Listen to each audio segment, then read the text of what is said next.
የቆረጠው ከውብሸት ወርቁ።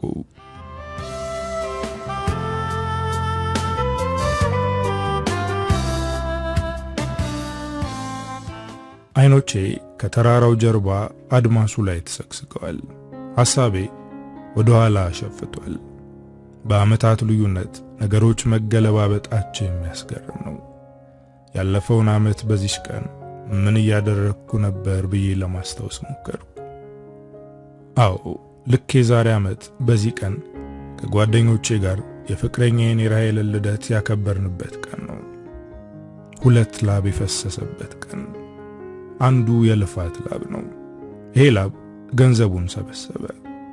ሁለተኛው ላብ የጭፈራ ነው። በራሔል ልደት ጭፈራ የወለደው ላብ ተንጠፈጠፈ። ገንዘብ ተበተነ። የልፋቱ ላብ በጭፈራ ላብ ተገበረ። ራሔልና እኔ የሁለት ዓለም ሰዎች ነን። የኔና የሷ የህይወት ፍልስፍናዎች ሆድና ጀርባ ናቸው። ጊዜ ለሷ ከጊዜ ጋር አብሮ መክነፍ አብሮ ማለፍ የሚል የሽርብትን ጨዋታ ነው። ለኔ ደግሞ በሚያልፍ ጊዜ የማያልፍ ሥራ መስራት። እሷ ዓለምን መዞር መክነፍ፣ እኔ በቤት መታጠር ማሰብ። ሁለት ተቃራኒዎች። ወደ እኔና ወደ እሷ ቤት የገቡ እንዲህ ብለው መናገር ይቀናቸዋል። ወደ እሷ ቤት የገቡት ቤቷ መለስተኛ የመዋቢያ ዕቃዎች መሸጫና ቡቲክ ይመስላል ሲሉ፣ ወደ እኔ ቤት የገቡት ደግሞ ቤቱ መለስተኛ ላይብረሪ ይመስላል ይላሉ።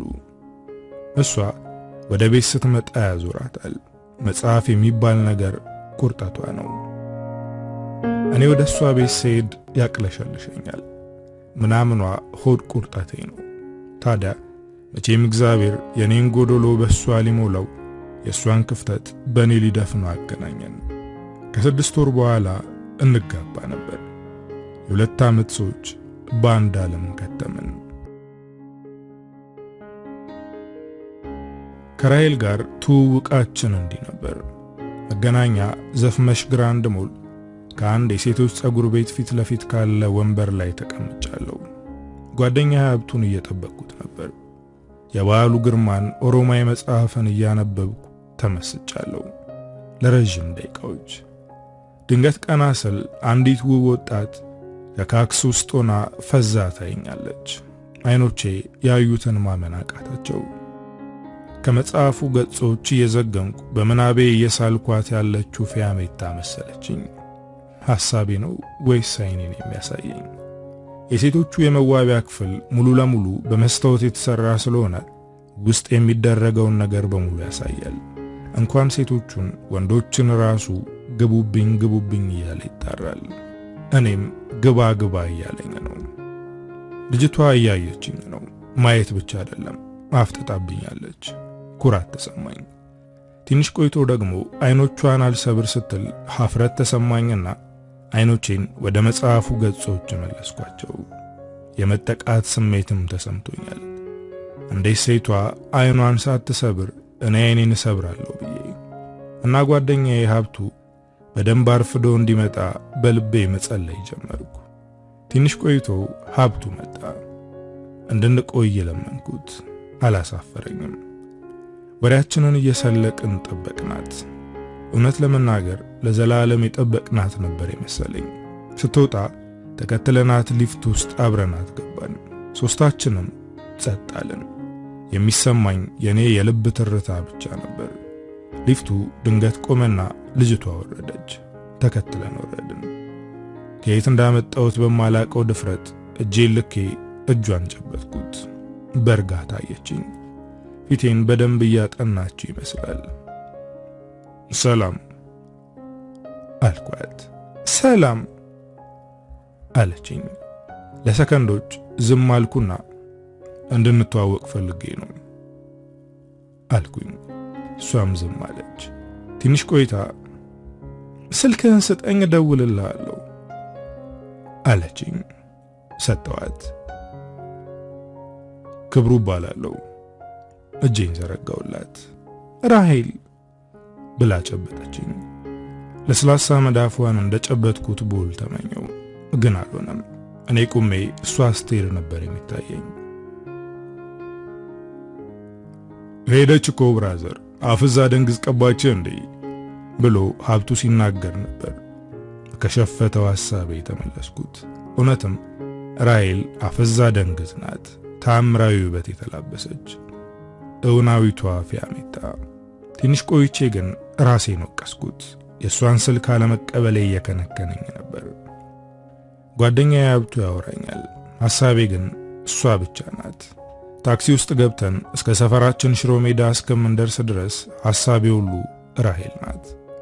ስልክ በተደወለ ቁጥር ራሔል እየመሰለችኝ እደነግጣለሁ። ሴቭ ያደረኩት ቁጥርን ሳይናደዳለሁ። ሁሌም አዲስ ቁጥር እንዲደወልልኝ ነበር የምፈልገው። ሳምንታት ተቆጠሩ። ራሔል አልደወለችም። ተስፋ መቁረጥ ጀመርኩ። ፍላጎቱ ቢኖራት በሳምንት ጊዜ ውስጥ ተደውለልኝ ነበር። ራሔል ቀስ እያለች ከሐሳቤ መጥፋት ጀመረች። እሁድ ቀን ከቤተ ክርስቲያን ተመልሰን ከጓደኛዬ ሀብቱ ጋር ከአንድ ኮፊ ሃውስ ተቀምጠናል። ወሬው ሁሉ ስለ ኳስ ነው። ስለ ኳስ ስታወራ ማንንም አትፈራም። ደህንነት አለ፣ ሰላይ ሰማኝ፣ ፖሊስ ተከታተለኝ አትልም። በነጻነት ታወራለህ። ጥሮር ስለነበር ወሬው ሁሉ ስለ ተጫዋቾች ዝውውር ነው። ከአንድ ደረጃ ወደ ተሻለ ደረጃ ራሱን ማዘዋወር ያቃተው ሁሉ ስለ አውሮፓ ጨዋታዎች ዝውውር ይተነትናል። አንዱ እኔ ነኝ። ስለ ኳስ ማውራት እወዳለሁ። ስለ መጽሐፍት ማውራት ግን ውስጤ ነው። ስለ አይረሴ ገጸ ባህሪያት፣ ለምሳሌ ስለ ፊያሜታ ስል ራሔል ድንገት ትዝ አለችኝ። የአዲስ አበባዋ ፊያሜታ በውን ተገኝታ ድንገት ቅዠት የሆነች እንዳስመራዋ ፊያሜታ እሷም ሞተች። አማተብኩ። ድንገት ስልክ ተደወለልኝ። አዲስ ቁጥር ነበር። በግዴለሽነት አነሳሁት። ሄሎ የሚል ውብ ድምፅ ወደ ጆሮዬ ተንቆረቆረ። ራሔል ብዬ ጮኩና ተነሳው። ሁሉም ወደ እኔ አፈጠጡ። ምን እሺ ነው? አርሴና ማንቼ ላይ ሲገባ እንኳን እንዳንጮም ደግሞ ለቸከስ ነው የሁሉ ጩኸት። ሁሉም በየአፉ ያወራል። እኔ ግን ግድ አልሰጠኝም። 4 ኪሎ ማለዳ ካፌ ተቀጣጠረንና ስልኩን ዘጋሁት። ማለዳ ካፌ ቀድሜ ደርሼ ነበር። አብዛኞቹ ጥንዶች ናቸው። እየተሳሳቁ ይጫወታሉ። አልፎ አልፎ ብቻቸውን የተቀመጡት ደግሞ በሐሳብ የነጎዱ ይመስላል። ምስኪኖች ስለ ራሔላቸው እያሰቡ ይሆናል ብዬ ላዝንላቸው ሞከርኩኝ። የውበት ፀሐይ የምትመስለው ራሔል ወደ ማለዳ ካፌ ገባች። ተለስልሶ አንገቷን አልፎ የወረደው ጸጉሯ ጥቁር ፏፏቴ ይመስላል። ጠይም መልኳ ሙሉ ደም ግባት ፈጥሮላታል። ጠይምና ለስላሳ ጭኖቿን በከፊል የሸፈነ ሙሉ ጥቁር ቀሚስ ለብሳለች። ከሰውነቷ ጋር ከመጣበቁ የተነሳ ቅርጿን አጉልቶ ያሳያል። አይኖቿ በጡቶቿ በወገቧና ከቀሚሷ ተርፎ በሚታየው ጭኖቿ መካከል አለመሽከርከር አይችሉም። እንደተመሰጥኩባት እንዳታውቅብኝ ተጠራጠርኩ። እሷም አይታ እንዳላየች ለመምሰል እየሞከረች ነው። ሴቶች ብዙ አይኖች ሳይኖራቸው አይቀርም። ያላዩ መስለው በደንብ ይመለከታሉ። የሚደንቀው ባንዴ ብዙ ነገሮችን ማየታቸው ነው። እያስገረመኝ ነበር። እንደገባች በካፌ የተቀመጡ ሰዎችን በመቀጠልም እኔን ማየት ነበረባት። ባንዴ የት እንዳለው ለይታ ከዛም እሷ ላይ መመሰጤን ጭምር አስተውለው ነበር። ይሄ ለወንዶች ትንግርት የሆነ የሴት ጠባይ ስለሆነ ተገርሞ ዝም ከማለት ውጪ መጨነቅ አያስፈልግም ብዬ ለመረጋጋት ሞከርኩ። እንደመጣች ጉንጭ ለጉንጭ ተሳሳምን። ያው ሴቶች የለመደባቸው ነገር ስለሆነ ያን ከማድረግ ውጪ አማራጭ የለኝም። የኔ ደስታ ከሰውነት ያጣብቄ ማቀፍ ነበር። ያ ደግሞ ጸባዩን ለማላውቃት ሴት፣ በተለይ ደግሞ በመጀመሪያ ቀጠሮ ምን ሊያስከትል እንደሚችል ስለማይታወቅ የሷን ምርጫ ለማክበር አልተደራደርኩም። እንዴት ነክ? ፈገግቷ ወደ እኔ የሚሻገር ነበር። ጥርሶቿ ያምራሉ። ስትስቅ ጉንጮቿ ስር ጉድ ይላሉ። ልዩ ገጸ ባህሪ መሰለችኝ። በምናቤ ስዬ ልፈጥራት የምጣጣር አለው አልኩኝ። ለመመለስ ትንሽ መዘግየቴ በሷ መመሰጤን አሳብቆብኛል። ግን አልተደናገጥኩም። ይሄ ለሷ ደስታ ነው። አምላክ ከሰጣቱ ውበት በተጨማሪ ራሷን ለማስዋብ ለደከመችው ድካም ዋጋ መስጠት ነው። አንተ ሰው ስጠፋ አትፈልግም? በፈገግታ የታጀበ ንግግር ነበር። አይኖቿም የፍቅር እይታ ተጽፎባቸዋል። ክፍለ ሀገር መሰለሽ እንዴ ራሔልን ያያችሁ ብዬ ብጠይቅ ባንዴ የማገኝሽ? ፈገግ ብዬ ለመቀለድ ሞከርኩ። እንደሷ ባይሆንም እኔም ፈገግ ማለት እንደምችልበት ለማሳየት። ኧረ እባክህ ሰበብ መሆኑ ነው። ከልብ ካለቀሱም ባይገድም ይባላል አለች እንደ መሽኮርመም እያለች። ባትሽኮርመምም እየተማረኩላት ነበር። ነው ለመፈለጉማ በእግር በፈረስ አፈላልግ ያገኘውሽ እኮ። በራይድ በታክሲ አይሻልም? እኩል ሳቅን። ምግብ በልተን ድራፍት ደጋገምንበት። ቅርበታችን በማለዳ ካፌ ተጀመረ። አዲስ ሴት መጣች። አዲስ ፍቅር ተወለደ። በየቀኑ መገናኘት፣ በየቀኑ መደዋወል ልማድ ሆነ። ነገሮች ሁሉ ወደ ፍቅር ሕይወት ወሰዱን። ከራሔል ጋር በጥሩ ቅርርብ 6 ወራት ዘለቅን። የራሔል ጸባይ ትንሽ ግራ ያጋባል። አይኖቿ ላይና በአንዳንድ ድርጊቶቿ እንደወደደችኝ የሚጠቁሙ ነገሮች አይባታለሁ። እሷ ግን ያልወደደችኝና እንዲሁ ለወንድምና እህትነት የቀረበችኝ ለማስመሰል ትሞክራለች። ለነገሩ ይሄ የእሷ ብቻ ሳይሆን የሔዋን ዘሮች የማያልቅ የፍቅር ጥልፍልፍ ጨዋታ ነው። ነገሩን ሁሉ ማጠላለፍ ይችሉበታል። ቀጥተኛውን የወንድ ስሜት በጥምዝምዝ ስሜታቸው እየጠለፉ ያጎብጡታል። እናም እሱም የነሱን ጨዋታ ለመጫወት ይሞክራል። እነሱ በተካኑበት የማወሳሰብ ሴራ ነገሩን ግራ ሲያጋቡት፣ ወንዱ ደግሞ የቁማር ቤት አመሉን ያመጣዋል። ፍቅር ቁማር ነው ብሎ መጫወት ይጀምራል። ማሸነፍና እልህ የወንዶች ጠባይ ነውና በቁማር ልቧ ሲሰበር ጎዳኝ እያለች ማልቀስ ትጀምራለች። የት ሄድክ አለችኝ ራሔል ሐሳቤ ካለንበት ከፍታ ወደ ከተማው ሁካታ መሸፈቱን አስተውላ። አራለው ተፈጥሮን እያደነኩ ነው አልኩ ስለ ቀጣዩ ንግግር እያሰብኩ። ከራሔል ጋር ብዙ ጊዜ ወደ እንጦጦ ተራራ እንወጣለን። እዛ ቁጭ ብለን ተፈጥሮን እናደንቃለን። ለዓይን የምትሰፋውን አዲስ አበባን ቁልቁል እንመለከታታለን። በእርግጥ ለራሔል ከተፈጥሮ ይልቅ ውክቢያ ይመቻታል።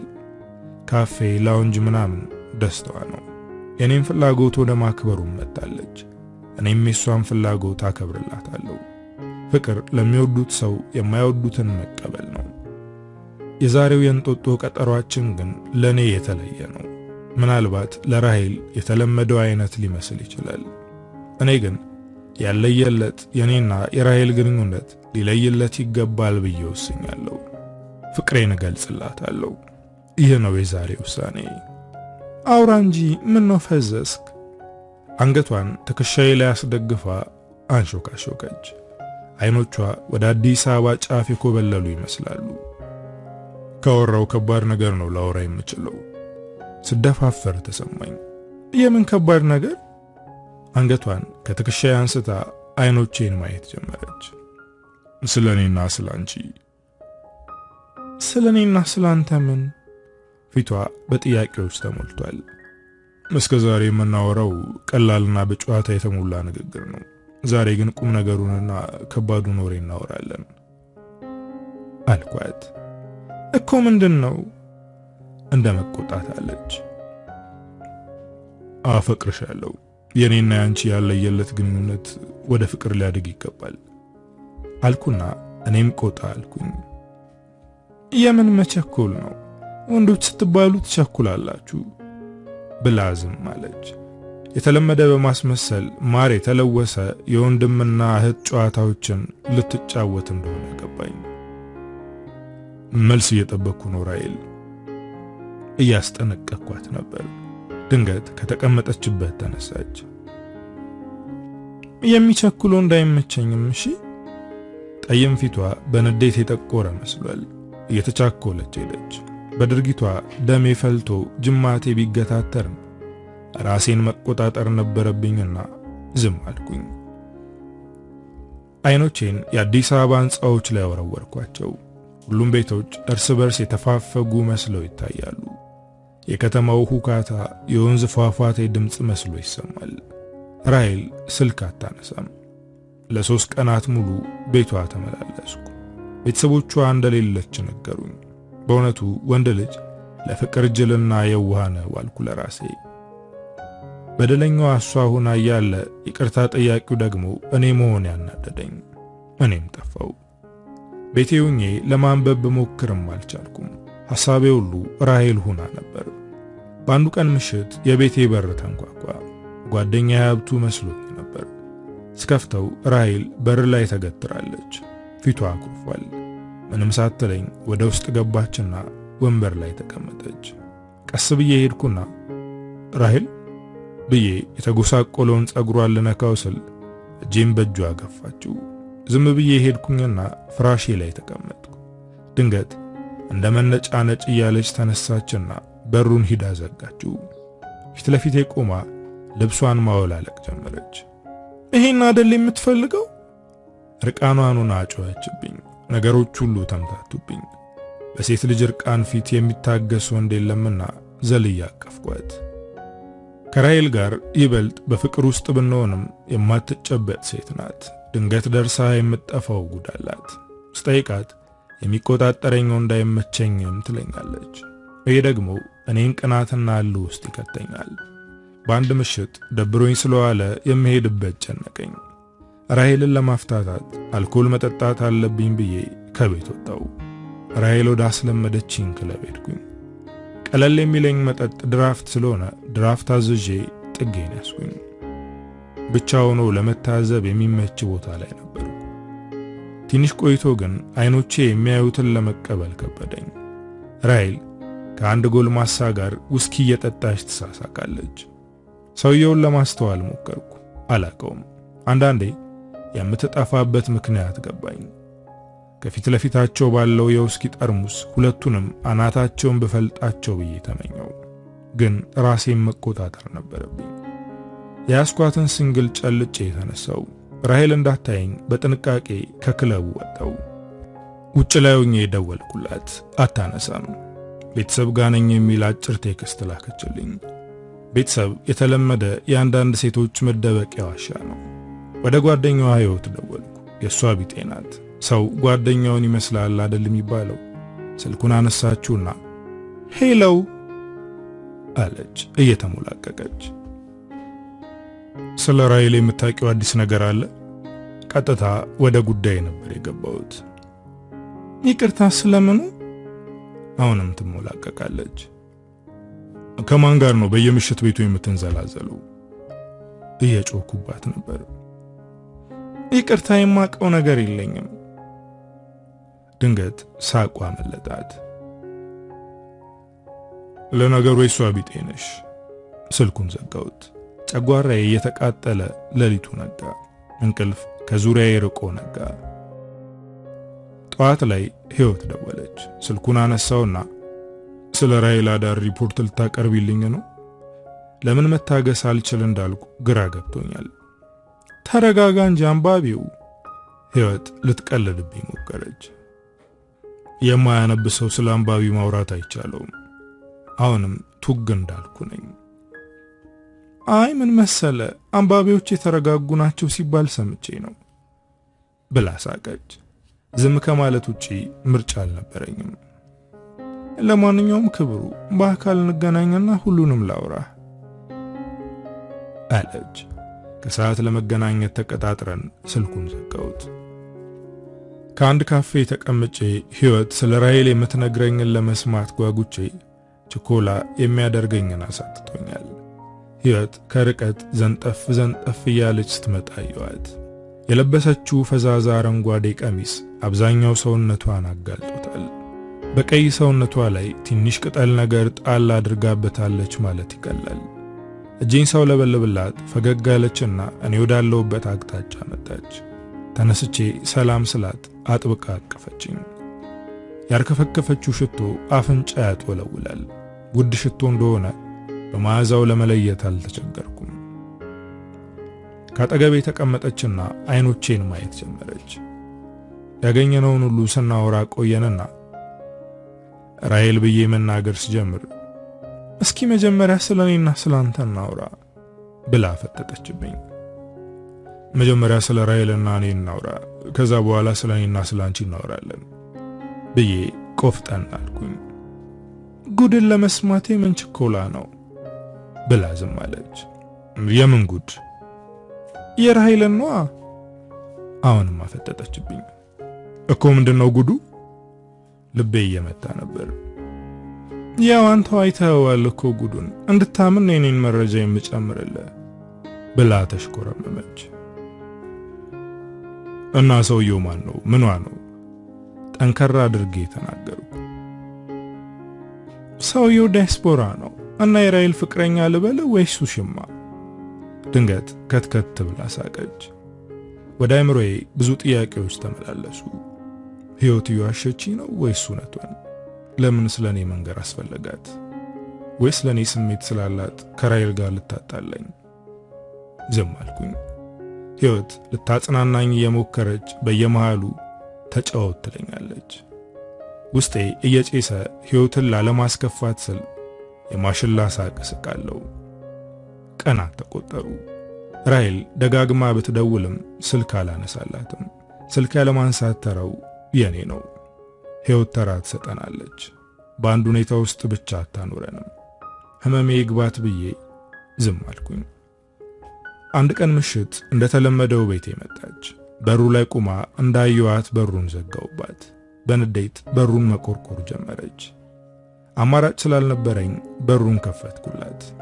እያለቀሰች እግሬ ስር ወድቃ ይቅርታ ጠየቀችኝ። በራሔል ላይ የሚጨክን አንጀት የለኝም። ይቅርታ አደረኩላት። አንድ ቀን ሕይወት ደወለችልኝና እንድንገናኝ ተለማመጠችኝ። ስወደድ መኩራት ሳይሆን ስወደድ ማዘን ያለብኝ ብዬ ወደ ሰፈሯ ሄድኩኝ። ቤቷ ጀርመን አደባባይ አካባቢ ነው። ሰፈሩ ቤተ መንግስት በሚመስሉ ቅንጡ ቤቶች የተሞላ ነው። የትኛው እንደሆነ መለየት ስላቃተኝ ታውቀዋለች ብዬ ከገመትኩት ካፌ ተቀመጥኩ። ስደውልላት ጊዜ አልፈጀባትም። ፍልቅልቅ እያለች መጣችና አቀፈችኝ። እንድትቀመጥ ወንበር ስስብላት እየሳቀች አንተ በረንዳ ላይ ልታስቀምጠኝ ነው እዚህ ድረስ የመጣኸው? እጆቼን ይዛ ጎተተችኝ። ተነሳው። በሚያማምሩ G+3 ቤቶች መካከል ባለ ቀጭን አስፋልት መንገድ ይዛኝ ሄደች። በቤቶቹና በሰፈሩ ውበት ተደምሜ እሷ የምታወራኝን ሁሉ ልብ ብዬ አልሰማትም ነበር። ወደ አንዱ ትልቅ የግቢ በር ስንደርስ ቆረቆረች። አንድ ጎልመስ ያለ ሰው በሩን ከፈተልን። ናግባ እያለች እጄን ጎተተችና ተከትያት ወደ ውስጥ ገባው። ጎልማሳው በሩን ዘግቶ ከበሩ አጠገብ ካለች ወንበር ሄዶ ሲቀመጥ የግቢው ዘበኛ መሆኑን ገመትኩ። ሁለት ዘመናዊ የቤት መኪኖች ጎን ለጎን ቆመዋል። ሕይወት በእጆቿ ወደ መኪኖቹ እየጠቆመችኝ ያ አባዬ መኪና ነው፣ ያቺኛዋ ደግሞ የማሚ አለችኝ። ያንቺስ ልል ብዬ ካፌ መለስኩት። ትንሽ ቆይታ በቅርቡ ደግሞ ለኔ ይገዛልኛል።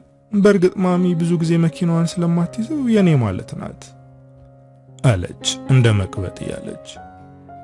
ትንሽ ቆይቼ ስጋት ገባኝ። የእናትና አባቷ መኪና ውጭ ላይ ካሉ ቤት ውስጥ እናትና አባቱ ማለት ነው የሚል ስጋት። እኔ ምልሽ ሕይወት ማዘርና ፋዘር አሉ እንዴ? በፍርሃት ጠየቅኩ። አዎ አሉ ብላ ሳቀች። ላብ በግንባሬ ችፍግ ሲል ታወቀኝ እና ስል ካፌ ተቀብላ አታስብ የኔ እናትና አባት ፍሪ ናቸው፣ እንደ ራሔል እናትና አባት አይደሉም ብላ ወደ ደረጃዎቹ ተረማመደች። በውስጤ ስለ ራሔል ማሰብ ጀመርኩ። እንዲሁም የሕይወትንና የራሔልን የኑሮ ደረጃ ማነጻጸር ጀመርኩ። ራሔል የራሷ የልብስ መሸጫ ሱቅ ቢኖራትም የምትኖረው ከቤተሰቦቿ ቤት ነው። ሰፊ ግቢ፣ ዙሪያውን በሰርቪስ ቤቶች የተሞላ ቤት አላቸው። አንዷ ሰርቪስ የራሔል መኖሪያ ናት። አባቷ እድሜያቸው የገፋ የድሮ አርበኛ የነበሩ ቆፍጣና ሰው ናቸው። እናቷ እድሜያቸው ቢገፋም እንደ አባቷ ለሚያያቸው አይከብዱም። ተጫዋች ናቸው። የእንግድነት ስሜት እንዲሰማ አያደርጉም። አስታውሳለሁ ራሔል ወደ ቤቷ ለመጀመሪያ ጊዜ ይዛኝ ስትሄድ በነ ራሔል ቤት ሳሎን ቡና ተፈልቶ ተሟሙቆ ነበር። የራሔል እናት ነጭ የባህል ቀሚሳቸውን ለብሰው ከስኒ መደርደሪያው ጀርባ ተቀምጠዋል። ቤቱ በጣም ሽታ ታውዷል። የሳሎኑ ወለል በቄጤማ አምሯል። ራሔል ከግቢ ወደ ሳሎኑ ይዛኝ ስትገባ የራሔል እናት ተነስተው ወደኛ መጡ። ቶሎ ብዬ ሄጄ እጃቸውን ጨበጥኩና በትህትና ሰላምታ አቀረብኩላቸው። ራሔል ሶፋው ላይ እንድቀመጥ ጋበዘችኝና ፈጠን ብላ የህይወት ወንድም ነው ማዬ አለች። እናቷ ትኩር ብለው አዩኝና አወይ መመሳሰል ቁርጥ እሷን አይደል እንደሚመስለው ብለው ፈገግ አሉ። እየቀለዱብኝ መሰለኝ። ከህይወት ጋር ምንም የሚያመሳስለን ነገር የለም። በከለር እንኳን እሷ ቀይ እኔ ጠይም ነን። በቁመትም እሷ ዘንጫላ ናት። ለሴት ከሚገባው በላይ ቁመት ነው ያላት። የራሔል እናት ትንሽ ቆይተው ላንቺስ ምንሽ ነው አሉ ፈገግ ብለው። ለኔማ የህይወት ወንድም ነው አለች ራሔል ፈጠን ብላ ፈገግ እያለች። እኮ ለህይወት ወንድሟ ከሆነ ላንቺ ምንሽ ነው አሉ በድጋሚ። እማዬ ደግሞ ለህይወት ወንድሟ ከሆነ ለኔም ወንድሜ መሆን አይችልም ብላ ሳቀች። አረ ይችላል፣ ማን አይችልም አለ። በል ተጫወት ልጄ፣ እሷን ተዋት፣ የምታወራውንም አታውቅ ብለው እናቷ ፈገግ አሉና ዕጣን አንስተው ማጨሻቸው ላይ ሲጨምሩት ጭሱ ወደ ላይ ተነሳ። እማዬ ተጫዋች ናት፣ ወሬ አያልቅባትም አለችና ክንዷን ትከሻዬ ላይ ደገፍ አደረገችው። ላብ በግንባሬ ችፍግ አለ። ድንገት አንድ በእድሜ ተለቅ ያሉ ሰውዬ እንዴት ዋላችሁ ብለው ወደ ቤት ገቡ። ረጅም ናቸው። በቁመታቸው ላይ ካፖርት ደርበውበት ያስፈራሉ። ጸጉራቸው ከጥጥ ብቻ የተሰራ የሚመስል ሙሉ ነጭ ነው። ኮስታራ ፊት አላቸው። ራሔልና እናቷ ከተቀመጡበት ብድግ ሲሉ እኔም አብሬ ተነሳው። ራሔል ፈጠን ብላ አባዬ መጣህ ብላ በእጃቸው የያዙትን ጥቁር ረጅም ጥላ ተቀበለቻቸውና ወደ ጓዳ ገባች። ዞር ብለው አዩኝና እኔ ከተቀመጥኩበት ሶፋ ፊት ለፊት ሄደው ተቀመጡ። እሳቸው ሲቀመጡ የራሔል እናት መቆሜን አይተው ቁጭ በል ልጄ፣ እግዚአብሔር ያክብርህ አሉኝ። ተቀመጥኩ። ሰውየው እንዴት አልመረቁኝም አልኩኝ በውስጤ። ለነገሩ ባልና ሚስት አንድ አካል ናቸው ይባል የለ። የራሔል እናት ባለቤታቸውን ቢወክሉ አይደንቅም ብዬ ዝም አልኩኝ። ራሔል ከጓዳ ወጣ ከኔ አጠገብ እየተቀመጠች አባዬ የህይወት ወንድም ነው አለች። በትኩረት አዩኝ። ውስጤ ተጨነቀ። ለትልቅ ሰው ዝምድናን ዋሽቶ ማስተዋወቅ ይቻላል እንዴ? ማን ሲወልድ ማን ቢሏትስ? በውስጤ ማጉረምረም ጀመርኩ። የራሔል አባት በሚያስገመግም ድምፅ ጥሩ ወንድም መከታ ነው ብለው ዝም አሉ። እፎይታ ተሰማኝ። አባቷ ትንሽ ቆዩና በትኩረት እየተመለከቱኝ አንተ የተረጋጋህ ትመስላለህ፣ እህትህ ግን ከለፍላፋ ናት። ሌላው ቢቀር ምን አለ ደህና ልብስ እንኳን ብትለብስ። ሁሌ ሰውነቷን እንደገለጠች ምከራት እንጂ ወንድም ለመቼ ነው ብለው ዝም አሉ። ይሁሉ ህይወት ስለ ራሔልና ስለሷ እናትና አባት ስታወራኝ ያስታወስኩት ነው። የት ሄድክ አለችኝ ህይወት ደረጃዎቹን ወተን እንደጨረስን። አይ እንዲሁ ብዬ ዝም አልኩኝ። እንደገና ስለ ህይወት እናትና አባት ማሰብ ጀመርኩ። ህይወት ስለ እናትና አባቷ ማን ብላ ልታስተዋውቀኝ ነው? የራሔል ወንድም ብላ ታስተዋውቀኝ? በጥያቄዎች ተጨናነቅኩ። ድንገት ህይወት እጄን እየጎተተች ወደ ሳሎን አስገባችኝ። በቅንጡ ሶፋዎች የተሞላ ሰፊ ሳሎን፣ ጣራውና ግድግዳው በማራኪ ዲኮሮች አሸብርቋል። ከግድግዳው የማይተናነስ ትልቅ ቴሌቪዥን ግድግዳው ላይ ተሰቅሏል። በሳሎኑ ማንም ሰው የለም። ህይወት ቁጭ በል አለችና እየተቻኮለች ሄዳ በሳህን ሙሉ የተቆራረጠ የፍራፍሬ አይነት ይዛ መጣች። ሶፋው ላይ ከኔ አጠገብ ተቀመጠችና የቴሌቪዥኑን ሪሞት ይዛ ቻናል መምረጥ ጀመረች። እናትና አባትሽስ አልኩ የተደበቁ ይመስል በሳሎኑ በሁሉም አቅጣጫ እየፈለኩ። ጓዳ ናቸው ብላ ሳቀች። ድንግጥ ስላይታ ወደው የሉም እባክህ ብላ በረጅሙ ተነፈሰች። የት ሄደው አልኩ ግራ ተጋብቼ። ወደ ዱባይ ለስራ ሄደዋል አለችና አቀፈችኝ። ትንፋሿ አንገቴ ስር ሲፈጀኝ ይታወቀኛል። ውስጤ ተፈተነ። ለስላሳ እጆቿ አንገቴ ላይ ናቸው። የለበሰችው ቱታና ቲሸርት የበለጠ አማላይ አድርጓታል። ምን እያሰብሽ ነው አልኩ ትንፋሼ እየታፈነ። አንተን እቅፍ አድርጎ ስለመተኛት አለች፣ ቃላቶቿ እየተቆራረጡና ይበልጥ እየተጣበቀችኝ። ራሔል ብታውቅስ? ድንገት ወደ አፌ የመጣውን ተናገርኩ። ተወቃ የኔ ትሆናለህ አለቀ አለች በግዴለሽነት። ስለ ራሔልና ስለ ሕይወት ማሰብ ጀመርኩ። ሁለቱን ማነጻጸር። ሕይወት የባለ ሀብት ልጅ ናት። ራሔል ደግሞ ገና ድህነትን ለማሸነፍ እየታገለች ያለች ናት። ታዲያ ለምን ሕይወትን የግሌ አድርጌ ከሀብቷ አልቋደስም? ይህ ሐሳብ ድንገት ወደ አእምሮዬ ቢመጣም የራሔል ውበት ደግሞ ታወሰኝ። እንደ እውነቱ ወንዶች ከሀብት ይልቅ ውበት ሳይማርከን አይቀርም። ትንሽ ቆይቼ ደግሞ ራሴን ነፃ ማድረግ ያሰበም መፈለግ ጀመርኩ። ራሔል ለገንዘብ ብላ ዳያስፖራ ጋር የተቀራረበችው ምንስ ምን ችግር አለው ለገንዘብ ብዬ ሕይወትን ብቀርባት? ከራሴ ጋር ስወዛገብ ደግሞ የራሔል ጉዳይ አይመለከተኝም፣ እኔ አፈቅራለሁ፣ ጓደኝነት ከፍቅር አይበልጥም ብላ አንገቴ ውስጥ ተወሸቀች። ይህን የተወሳሰበ የሕይወት ሐሳብ በምንም ላቃናው እንደማልችል ገባኝ። ስለዚህ ያለኝ አማራጭ ሁለት ነው። የሕይወትን ፍቃድ መፈጸም፣ አለዚያም የሕይወትን ቤት ትቶ መውጣት። ጠዋት ከእንቅልፌ ስነቃ ያለውበት ክፍል የት እንደሆነ ለማስታወስ ሰከንዶች ፈጀብኝ። የትራስጌ መብራቱ በደብዛዛው በርቶ ክፍሉን በትንሹ ያሳያል። ወደ ግራ ስዞር ሕይወት እርቃኗን ሆና ካጠገቤ ተኝታለች። እንዴትና በምን መልኩ እንደሆነ ለማስታወስ ሞከርኩ። ትላንት ውስኪ ይዛ መታ ጠረጴዛው ላይ አስቀመጠችው። አየሁት። ሬድ ሌብል ይላል። እንድከፍተው መክፈቻውን ሰጠችኝ። ከፈትኩት። የቀዳሚው ዳዊት ጽጌን ሙዚቃ ከፈተችው። ድምፁ በሳሎኑ ማስተጋባት ጀመረ።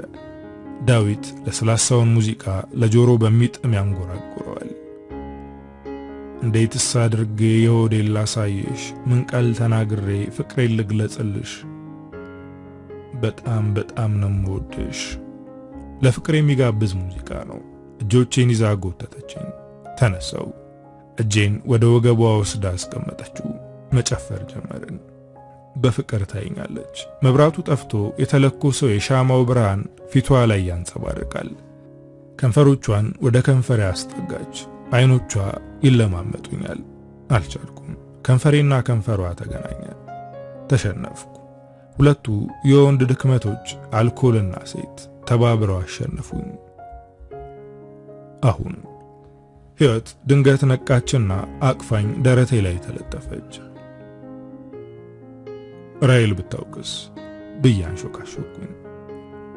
ተወቅ ላንተም ጥሩ ነው አለች ደረቴ ላይ የሚፋጅ ትንፋሽ እየተነፈሰች። ምኑ ነው ጥሩ የሚሆነው? ጮኩባት። ድንገት ተነሳችና ካልጋው አጠገብ ካለው መሳቢያ የሆነ ነገር መፈለግ ጀመረች። ምን እንደምትፈልግ ግራ ገባኝ። አንድ ብራና የሚመስል ቁራጭ ወረቀት አገኘችና ያውልህ እኔ በጓደኛዬ ላይ ክፉ የማደርግ ሴት ነው አይደል የሚመስልህ ብላ ፈጠጠችብኝ። ቀስ ብዬ ወረቀቱን አነሳሁት። የጋብቻ የጥሪ ወረቀት ነው። አይኖቼ የሚያዩትን ማመን አቃታቸው። የወይዘሪት ራሔል መኮንንና የአቶ አልጨረስኩትም። ከዓይኔ ድንገት ያመለጡት የእንባ ጠብታዎች የሰርግ መጥሪያ ወረቀቱ ላይ ተንጠባጠቡ። ሕይወት በጣቶቿ ቀስ አድርጋ ወደ ጉንጮቼ የሚወርደውን እንባ ጠረገችውና አቀፈችኝ። ምን መሰለኝ ይወድ ያ ምሽት ላይ ክለብ ውስጥ ከራሔል ጋር ያየው ሰው የበፊት እጮኛዋ ያሁን ባሏ ነው ብላ ዝም አለች። እኔም ዝም አልኩኝ። እንዴት? መልሱን ላገኘው አልችልም። የራሔልን የሰርግ መጥሪያ ወረቀት ካየው በኋላ ነገሮች ሁሉ አስጠሉኝ። ስራ መሄድ አቆምኩ። ውሎዬ ሁሉ ቤት ሆነ። ሕይወት እየመጣች ልታጽናናኝ ብትሞክርም ራሔል ልታስረሳኝ አልቻለችም። ለማንም ሳልናገር ድንገት ጠፋው። ከዛም ራሴን ከአንድ ወር በኋላ ብር ሸለቆ የወታደሮች ማሰልጠኛ ግቢ ውስጥ አገኘሁት። እግሬን አንድ ተንኮለኛ ድንጋይ ሲመታኝ ተንገዳገድኩና ቆምኩኝ። ከሐሳብ ዓለም ወደ እውኑ ዓለም ተሸጋገርኩ። የተሸከምኩት ክላሽ ክብደቱ ቢሰማኝም መልመድ ስላለብኝ አዝየው ዞራለሁ። ሙሉ የመከላከያ ሬንጀር ለብሻለሁ። ያደረኩት ጥቁር ቆዳ ከስከስ ጫማ ለእግሮቼ ማደሪያ ከሆነ ሰነባብቷል። ድንጋዩ ሲያደናቅፈኝ ከጭንቅላቴ ወደ መሬት የዘለለችውን መለዮ አንስቼ ጭንቅላቴ ላይ ደፋዋት። አሰሳ ወደምናደርግበት ተራራ መውጣት ከጀመርኩ 20 ደቂቃዎች ሞልተዋል። የተራራው ጫፍ ላይ አንድ ወታደር ይታየኛል። ከሱ አጠገብ ለመድረስ እግሮቼን ፈጠን አደረኳቸው። ካጠገቡ ደረስኩና በመግባት በመውጣት ሲጣደፍ የነበረውን ትንፋሼን አረጋግቼ ሰላም አልኩት። በቃል ብቻ ነበር ያልኩት። ወታደራዊ ሰላምታ ለመስጠት እንዳይችሉ ነው እጆቼና እግሮቼ ደክመዋል። ወደ ሳምባው የሳበውን የሲጋራ ጢስ አየር ላይ ከበተነ በኋላ ሰላም አለኝ። ከሁለታችንም አፍ የወጣው ቃል ሰላም የሚል ነው። በአፋችን ሰላም ሞልተናል፣ በጀርባችን ጥይት ታጥቀናል። ሰላምን ፍለጋ ነው የምንዋጋው? በጦርነት ነው ሰላምን የምናመጣው ወይስ በሰላም ነው ጦርነትን የምንቃወመው? አሁንም ያጨሳል።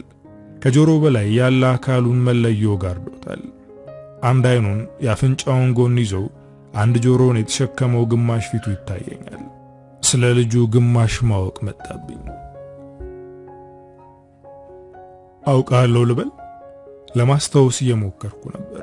ሙሉ ፊቱን ሰጠኝ። ለሰከንዶች ትኩር ብሎ አየኝና ፈገግ አለ። እኔም ለፈገግታው ፈገግታ መለስኩለት። አስታወስኩት። በመጠኑ እንተዋወቃለን። ከሁለት ዓመታት በፊት ያቺ ወፍ መሳያዋ ራሔል ዛሬ ወደ አንዱ ናይት ክለብ ሄደን ካልከነፍን አለችኝ። እምቢ ብላት ክንፏ እንደሚሰበር ሲገባኝ እሺ አልኳት። አዲስ አበባ ከተማ ላይ አለ ወደ ተባለ ናይት ክለብ ይዛኝ ገባች። መጠጣት፣ መጮህ፣ መዝለል፣ ዳሌ መወዝወዝ፣ አንገት ማጣመም ቤቱን ከሞሉት ጩኸታም ወጣቶች የማየው ይህን ነው። ራሔል በዓይኖቿ የሆነ ነገር ትጠይቀኛለች። ገብቶኛል። እንጨፍር ነው። እኔ ደግሞ ያን ማድረግ አልችልም። ለእኔ ደግሞ ጭፈራ እብደት ነው፣ ከሰይጣን ጋር ማጓራት። ብዙ ጊዜ የሚጨፍሩትን ሰዎች ሳያቸው ሰይጣን የሚያስጓራቸው ይመስለኛል። እናም ሂጂ አልኳት። ወደሚጨፍሩት በረረች። ይህን ልምድ የተማርኩት ለመጀመሪያ ጊዜ ከራሔል ጋር ወደ ናይት ክለብ ስንገባ ነው። በናይት ክለብ ውስጥ ያሉት የፍቅር ጥንዶች በሙሉ አንዳቸው ከሌላኛቸው ጋር ተጣምደው በሙዚቃ ይወዛወዛሉ። ራሔል ፍቅር በተጻፈበት አይኖቿ አየችኝ። ምን እንደፈለገች ባላውቅም የሚለማመጡትን አይኖቿን አይቼ የሆነ ነገር እንደፈለገች ገብቶኛል። ምን አልኳት። እንጨፍር አለችኝ በመለማመጥ። አትደብሪ፣ እንደዚህ አይነት ነገር አልወድም። አንዱ እኔና አንቺ ልንግባባበት የማንችለው ነገር ጭፈራ ነው አልኳት። እንደ ሻማ የሚያበራው ፊቷ ጨለማ ለበሰ። ፍቅር ሲጽፉ የነበሩት አይኖቿ እንባ ኮለኮሉ። እንዳታናግረኝ።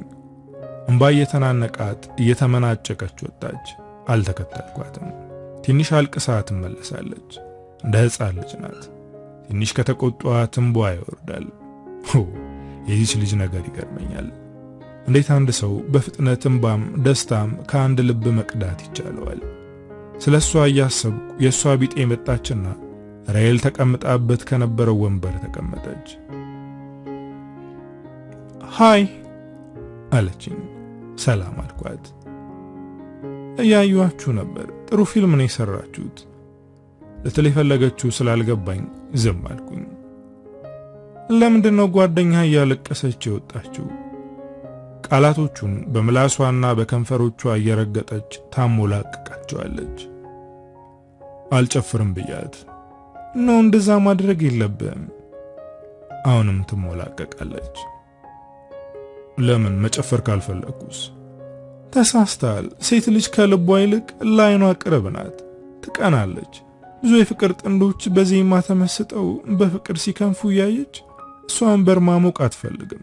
ፍላጎቷን አንተ ማድረግ ባትችል ሌላ ሰው እንዲያደርግላት ፍቀድ። ተመልከት፣ ብቻቸውን የሚወዛወዙ ወንዶች አሉ። የዳንስ አምሮቷን እንዲያሳልፉላት ከአንድ ወንድ ጋር እንድትጨፍር ፍቀድላት። ልብ አድርግ፣ ፍቅሯና ልቧ አንተ ጋር ከሆነ ሌላ ወንድ ቢነካት ምን ይጎዳሃል? ተነስታ ሄደች። መልስ አልነበረኝም። አሰብኩበት። ከዛ ጊዜ በኋላ ማንም ወንድ ጋር ብትጨፍር ግድ የለኝም። በዓይኖቿ ስትለማመጠኝ ፈቅድላታለሁ። እናም ሂጂ አልኳት። ወደሚጨፍሩት በረረች። በዓይኖቼ ተከተልኳት። ከሚደንሱት መካከል ገብታ ስትሽከረከር የህንድ አክተር መሰለችኝ። ሀበሿ ፕሪቲ በዳንሷ ወንዶችን መጥራት ጀመረች። ያልቆረጡት ልሂዳ ሊድ እያሉ ለጥያቄያቸው መልስ የሆን ግምት እየሰጡ ያመነታሉ። አንዱ ንፋስ ነፈሰባት። ተጠጋት። ተጠጋችሁ። እጇን ያዘ። እጁን ያዘችው። ተሽከረከሩ። ከሐሳቤ ጋር ጥያቄና መልስ ያዝን። ለምንድን ነው የማልቀነው? ስለምተማመንባት? ልቧ እኔ ጋር ስለሆነ? ራሴን እየጠየቅኩ ያለ ዓይኖቼ አንድ ነገር አዩ። አንዲት ቆንጆ ወጣት ከራይል ጋር ሲጨፍር የነበረውን ወጣት በጥፊ ያጮለችው። ጨፋሪ ሁሉ ከአጫፋሪነት ወደ ፊልም ተመልካችነት ተቀየረ። ልጅቷ ትለፈልፋለች። የኒዋ ወፍ እየበረረች እንዳልሄደች ሁሉ ከወጣቱ ጋር ያረፈው ጥፊ ቀልቧን ሲገፈው ክንዷን አጥፋ በእግሮቿ እየተራመደች ወደ እኔ መጣች። ወጣቱ ላይ ተፋችበትና ረጅም ባለታኮ ጫማዋን እያንኳኳች በጥድፊያ እንደ በቅሎ እየተራመደች ወጣች። በእጆቼ ልጁን ጠራሁት። ከኛ አጠገብ ተቀመጠ። የኔዋ ራሄል በአፍረት ውስጡና በሐዘኔታ ታየዋለች። አይዞ ተረጋጋ አልኩት። ጭንቅላቱን በእሽታው ዘወዘ። ማን ነው ስምህ? ናውድ። ኦ አሪፍ ስም ነበረ። ልጅቷ ምን ነች? እንደሚተዋወቁ አውቄያለሁ። የድሮ ጓደኛዬ ነች አለኝ፣ ፊቱ ላይ የጥላቻ ገጽታ እያሳየ። አሁንስ? ነበረች እንዳለ ረስቼ የጠየቅኩት። አሁንማ ከሌሎች ጋር ላይፍ ጀምሬያለሁ። በግዴለሽነት ይናገራል። ጆሮዬን ማመን አልቻልኩም። ከሌሎች ጋር ያለው በፊት የነበሩትን ማስበው ነው ወይስ አሁንም ሌሎች የሚባሉ ናቸው ያሉት?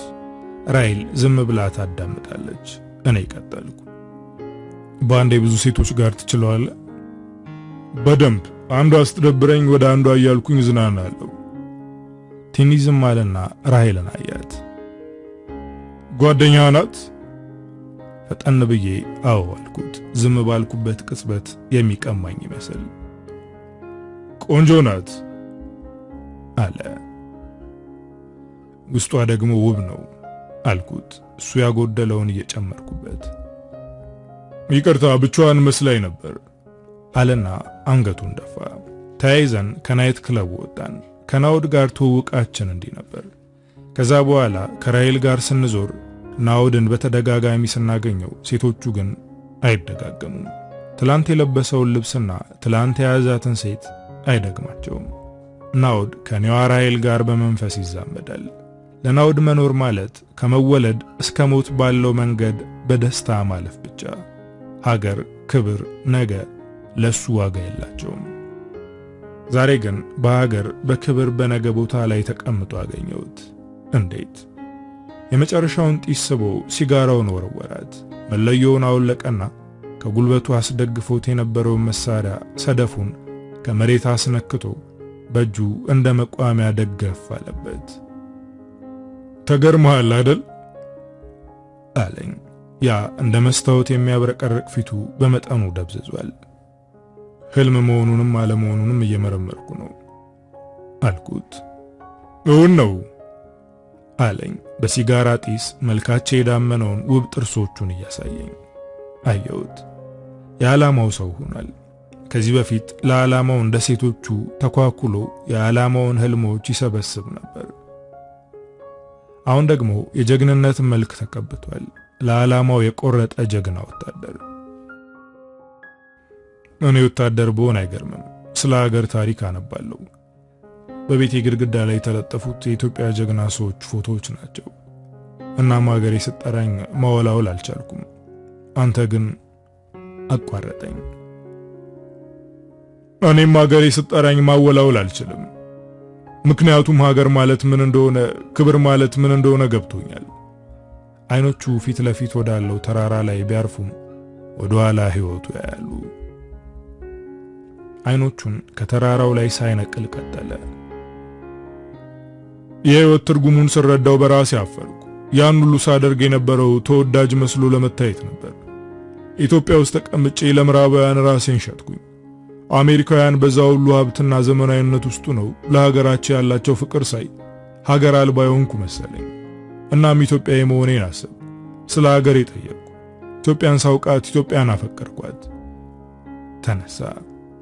የያዘውን ከባድ መሳሪያ በአንድ እጁ ሲያንጠለጥለው ጀግንነቱን አነበብኩ። ቀስ እያለ ወደ እኔ ተጠጋና እነዛን በአጉል ጨዋታ እድሜያቸውን የፈጁትንና ሴት አሳዳጆቹን ማንም አያስታውሳቸውም። ለሀገራቸው የሰሩ ጀግኖች ግን በሁሉም ልብ ይኖራሉ፣ ከመቃብር በላይ እስከ ዘላለም። በንግግሩ መካከል ፊቱን አስተዋልኩት። የሚናገረው ፊቱ ላይ ተጽፏል። ያ ተሰባባሪውን አውድ ሳይሆን ጀግናውን አውድ፣ የቆረጠውን አውድ ይታየኛል። እውነት የገባውን ሰው ማንም አይመልሰውም። የያዛት ጥቁር ባላንቴና ራዲዮ 13 የሚል ድምጽ ሲያሰማ ናውድ መለሰ። ይሰማኛል 18 መጣው። ቀረብ ባለና ተናገረኝ። በዚህ ምድር ሳለ ለሀገርህና ለሌሎች ከኖርክ አንተ ኑረሃል። ለስሜትህና ለድሎት ብቻ ከቆምክ በመኖር መካከል ያለ ሙት ነህ። ይህ ገባኝ አሁን ነው። ወታደራዊ ሰላምታ ሰጠኝና ከተራራው ጫፍ ወደ ታች ሮጠ። ከባዱን መሳሪያ በአንድ እጁ አንጠልጥሎ እየዘለለ ሲወርድ ምናባዊ ሰው መሰለኝ። ግን እሱ እውናዊው ናውድ ነው። ጀግናው ናውድ ነው። ከሴቶች አማላይ ድምጽ ይልቅ የሀገሩን ጥሪ የሰማው ናውድ ነው።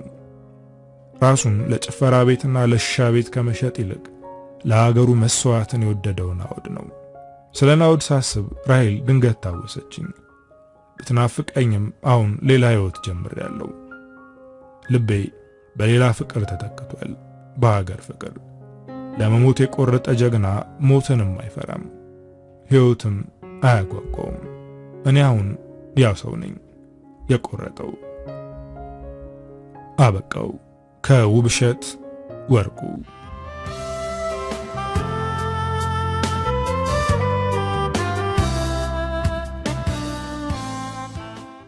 እንግዲህ ዶቼ ለዛሬ ይዤላችሁ የመጣሁት ታሪክ የሰማችሁትን ይመስላል። ታሪኩን እንደወደዳችሁት ተስፋ አደርጋለሁ። ሐሳብ አስተያየታችሁን ጻፉልኝ። በቀጣይ በሌላ ስራ እስክንገናኝ ሀገራችንን ሰላም ያደርግልን። ቻው።